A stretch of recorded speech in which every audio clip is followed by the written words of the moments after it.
पाकिस्तान इस धरती का एक सबसे बड़ा सफेद झूठ है। पाकिस्तान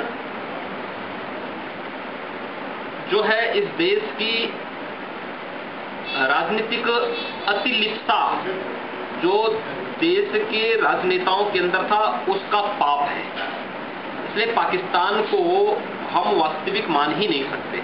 जब उसकी स्थिति वास्तविक है ही नहीं तो वहां के रहने वाले लोगों का अस्तित्व वास्तविक हो ही नहीं सकता।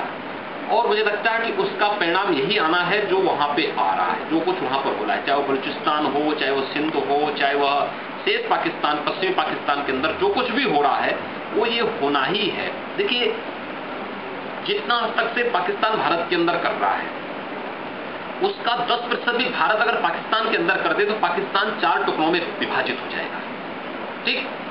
लेकिन वह पाकिस्तान का विभाजन भारत के हित में भी नहीं, वह पाकिस्तान का विभाजन भारत के हित में भी नहीं।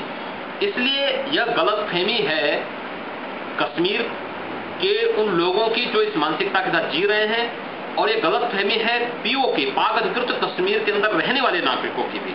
यद्यपि पाक अधिकृत कश्मीर के अंदर सेना के बल पर जबरन बंदूक की नोक पर उनकी जवान को दबाया गया है, और यही स्थिति दुर्भाग्य से अगर कभी ये स्थिति कश्मीर से कश्मीर के अंदर आएगी तो उनके साथ भी वही व्यवहार होगा जो पीओके के अंदर रहने वाले लोगों की जवान को बंदूक के दम पर दबाया गया है।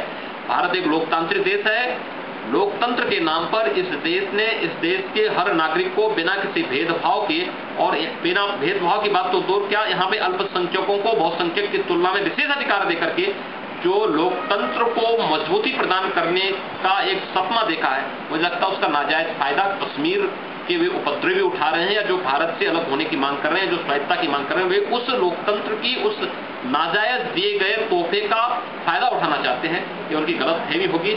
अन्यथा जिस दिन भारत सरकार उनको कायदे से जवाब देना प्रारंभ कर देगी, या कभी दुर्भाग्य से अगर कोई ऐसी स्थिति आएगी तो इन लोगों की भी वही दुर्गति होनी है जो आज सिंध के अंदर मुहाजिरों का हो रहा है, जो पश्चिमी पाकिस्तान के अंदर बलूचिस्तान के अंदर बलूचियों का हो रहा है, अन्य लोगों का हो रहा है, वही उससे ये लोग भी नहीं वंचित रह सकते।